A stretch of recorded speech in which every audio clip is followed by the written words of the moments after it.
Agaseke k'amakuru mu karere ngapfunduriye muri Kongo Kinshasa. Ibiganiro by'amahoro hagati ya leta ya Kongo n'inyeshyamba M23 byari biteganijwe kuwa gatatu iduha muri Katari byasubitswe. Nkuko makuru aturuka ku mpande zombi agera kuri leta bitangaza. Amakuru yaturutse ku ruhande rwa leta n'urwa M23 mu iki cyumweru agera ku biro ntaramakuru by'abongereza avuga ko ibiganiro byari biteganijwe kuri uwa gatatu tariki 9 z'ukwezi kwa kane mu murwa mukuru wa Katari bitakibaye kandi nta tariki y'igihe bizabera yatangajwe. Impande zombi mu ntangiriro z'ukwezi zagiranye inama yafatwa nk'ibiganiro bya mbere bitaziguye hagati yazo kuva M23 yafata imijyi ibiri muri Kivu y'Amajyaruguru n'Amajyepfo. Inkuru ivuga ko hataramenyekana impamvu inama yasubitswe. Impande zombi zavuze ko zari zitarabona ubutumire kugera kuwa mbere. Umwe mu bayobozi ba Kongo we yavuze ati ni ikibazo gusa cy'imitegurire. Mu kwezi gushize mu buryo butunguranye Katari yahuje perezida wa Kongo Tshisekedi na perezida w'u Rwanda Paul Kagame, aho abayobozi bombi basabye ko imirwano ihagarara. Umuryango w'Abibumbye n'Uburengerazuba bw'Isi bavuga ko u Rwanda rwahaye intwaro M23, ariko leta y'u Rwanda yahakanye ibyo birego, ishinja Kinshasa gukorana n'umutwe urwanya ubutegetsi mu Rwanda wa FDLR washinzwe n'abasize bakoze jenoside yakorewe Abatutsi mu Rwanda muri 1994.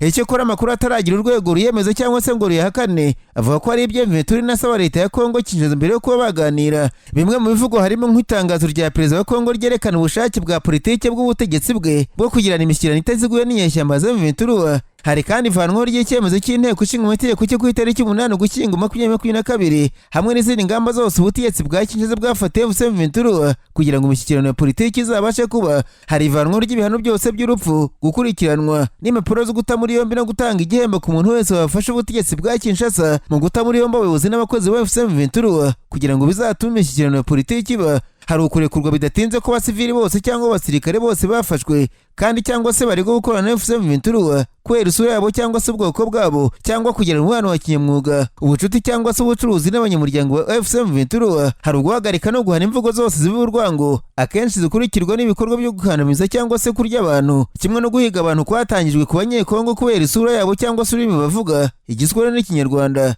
hitwaje ko bakorana na M23 cyangwa se ko bacengezi b'abanyarwanda. Hari ukurangiza ibikorwa byose by'ivangura no guhakana ubwenegihugu ku baturage bavuzwe haruguru. Hari ugushyira umukono ku masezerano yo guhagarika imirwano hagati y'ubutegetsi bwa Kinshasa na M23. Nasimbukiye muri Tanzania, abanyamakuru bicaye imbere ya mudasobwa barandika. Banitwe ishyaka Chadema rya mbere rikomeye ritavuga n'ubutegetsi muri Tanzania ryavuze ko umukuru waryo Tundu yatawe muri yombi na polisi nyuma yo kwitabira mitingi mu karere ka Ruvuma ko mu majyepfo y'icyo gihugu. Hari amakuru avuga ko yoherejwe Dar es Salaam kuba ari wafungirwa. Mu itangazo yasohoye kuwa gatatu Chadema yavuze ko hari n'abandi abategetsi benshi muri iryo shyaka batawe muri yombi bari kumwe n'umukuru waryo. Chadema yavuze ko Lisu yatawe muri yombi nyuma gato yo kurangiza iyo mitingi. Ntacyo polisi yari yatangaza mu ibyishinjwa na Chadema. Video yatangajwe n'iryo shyaka igaragaza Tundu Lisu ashinja polisi kumutambamira ikamubuza kuva habereye iyo mitingi.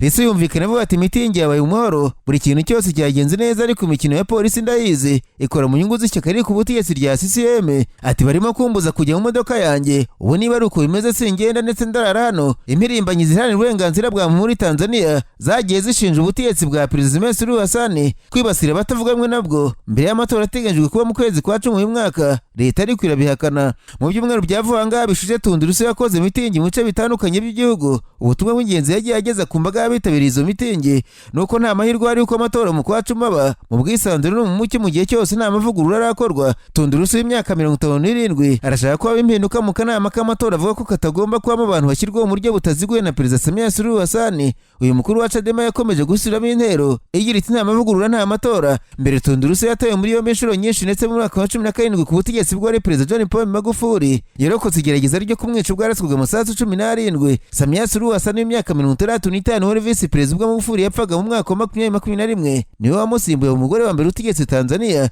Ishyaka CCM ryamugeneye nk'umukandida waryo mu matora yo mu kwakira uyu mwaka. Nararanganije amaso y'abanyamakuru byandikirwa muri Uganda. Abanyamakuru bakiza amakaramu ku mapuro barandika. Banditswe umukangurambaga mukuru y'ishyaka NUP ritavuga n'ubutegetsi Nyanzi Sentamu yasabye umuhungu we James Chacha Sentamu gusaba abanyayuganda imbabazi ko yifotoranije na Perezida Museveni cyangwa se akegura ku mwanya wo guhagararira abanyeshuri muri kaminuza ya Karere. Uyu muhungu James Chacha Sentamu asanzwe uhagarariye abanyeshuri biga muri kaminuza ya Karere muri Uganda. Kwa kabiri w'iki cyumweru Perezida Museveni yari umushyitsi mukuru muri kaminuza ya Karere. James Chacha Sentamu nk'umuyobozi mukuru w'abanyeshuri yifotozanya na Perezida w'igihugu kandi asanzwe ukomoka mu muryango w'abarwanashyaka ba NUP, ishyaka rya cyagoranye Sentamu Robert alias Bobo n'urwanya leta. Ifoto y'uyu muhungu wa Nyanzi yabaye gikwira ku mbuga nkoranyambaga muri Uganda batari bake barihererekanya. Bamwe bavuze ko yemutse kwifotozanya n'umunyagitugu udakunda umuryango we, abandi bavuze ko ari amayeri y'ishyaka NRM. Ikinyamakuru Chimp Report cyanze ko Bwana Yanze yagaragaye mu mashusho ashaka gukuraho urujijo, agenera ubutumwa umuhungu we ati mwana wanjye uriya muntu mwifotoranije n'umwicanyi ni rukaraba nkaba, ibiganza bye bijejeta amaraso nta kiza kimwe kwifuriza yamaze abanyayuganda. Uyu mubyeyi yakomeje ati mu byumweru bike bishize yashatse kunyica, yishe bene wanyu, yagerageje kenshi kwica so wanyu Rubati cyaguranye, yamaze abantu nawe urifotozanya n'uyu nta soni ugira. Bwana Yanze yavuze ko bambari ba Perezida Museveni baba barakoze ibishoboka byose kugira ngo yifotozanye n'uyu muhungu we ukuriye abanyeshuri ba kaminuza Makerere ngo ashyire umuryango wose mu kaga. Bwana Yanze Sentamu yasabye umuhungu we gusaba imbabazi abanyayuganda ko yifotoranije n'umunyagitugu cyangwa se akegura ku buyobozi bwo kumuhagarara abanyeshuri muri kaminuza Makerere agakura icyasha ku ishyaka. Uyu mubyeyi yibukije umuhungu we ko nubwo yiyamaje kuba umuyobozi w'abanyeshuri ba kaminuza nta shyaka arimo, yari umukandida wigenga, akwiye kumenya ko se umubyara na bene wabo bose baba mu ishyaka NUP rirwanya ubutegetsi bwa Museveni, akaba agomba kubahesha agaciro. Bwana Nyanza ati sigutegerejeho byinshi mwana wanjye, niba uri umuntu w'umugabo ukora ibikwiriye usaba imbabazi uhereye kuri njyewe se ukubyara, usaba imbabazi abanyayuganda bahemukiwe na Perezida Museveni cyangwa se wegure kuri uyu mwanya, imbaraga uzishyire ku masomo yakujyanye. Hari ibinyamakuru byanditswe umunyeshuri James Chacha Sentamu usanzwe uri mwene se wabo na cyagurira batari yasi Boboyene washinze ishyaka NUP yaba yanze gusaba imbabazi, ngo yavuze ko imiyoborere nk'ukuriye abanyeshuri muri kaminuza itazagendera mu kwaha kw'ishyaka iryo ari ryo ryose, ahubwo azakorana na leta ya Uganda ikamufasha gushyira mu bikorwa gahunda yemerera abanyeshuri yiyamamaza.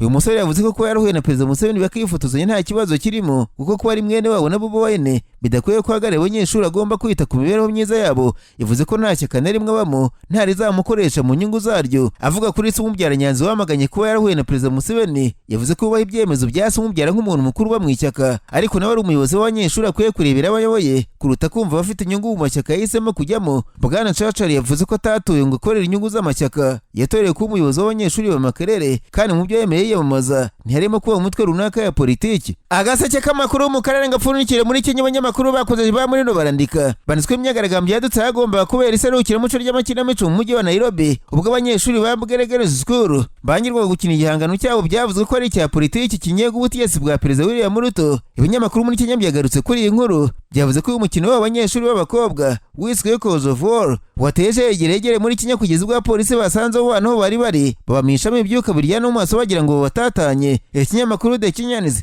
cyavuze ko uyu mukino wiswe Cause of War cyangwa se icyuka cy'intambara wanditswe na Senateri Cleophas Malala usanzwe udacana uwaka n'ubutegetsi. Uyu mukino ugaruka ku butegetsi bwa Perezida William Ruto ko bwagonze urukuta nuko urubyiruko rwiswe urw'abajenizi rwabwamaganye kugeza guverinoma isheshwe. Ikinyamakuru The Standard cyavuze ko uyu mukino wanditswe ku mapaji 102 abakobwa ba Bugerere School basaga na bagatumwa bangiye kuwukina mu buryo bw'ibanga ngo batanegurira abazibu mu ndaro, bamura ibyuma birangurura amajwi ku buryo bari muri sale byakinirwagamo batari bwumva ubutumwa burimo kuko amajwi atari bwumvikane, ndetse babambura umutoza wabo Cleophas Malala nabo bagezeho bagomba kuwukinira barigaragambya baririmba indirimbo y'igihugu gusa baramanuka barasohoka. Bagenzi babo nabo baboneraho kwigaragambya basaba ko umukino ukinwa. Ibinyamakuru mu Kenya byanditswe Bwana Malala we kuwa gatatu yatowe muri yombi ngo atazajya kubera umukino wifitemo kunenga politiki iriho muri Kenya. Mu mapaji make nasomye nuko umukino werekana ko Kenya yayobowe n'abantu bakuru badashaka kumva abakiri bato kandi aribo bafite ubumenyi bugezweho muri iyi minsi kandi aribo benshi, rukaza kubura gica bagahitamo kujya mu muhanda bagaragaza akababaro kabo nk'uko byagenze ku bajenizi mu kwezi kwa gatandatu k'umwaka ushize ubwo baturaga amategeko agenga umusoro. Cleophas Malala yaje gutangaza ko abana 28 bagomba gukina uwo mukino ibizwi nka drama mu ndimi z'amahanga, 15 bashimuswe na polisi, asaba ko barekurwa kuko nta cyaha bakuze bashaka gutanga ubutumwa bunyuze mu gihangano cyabo.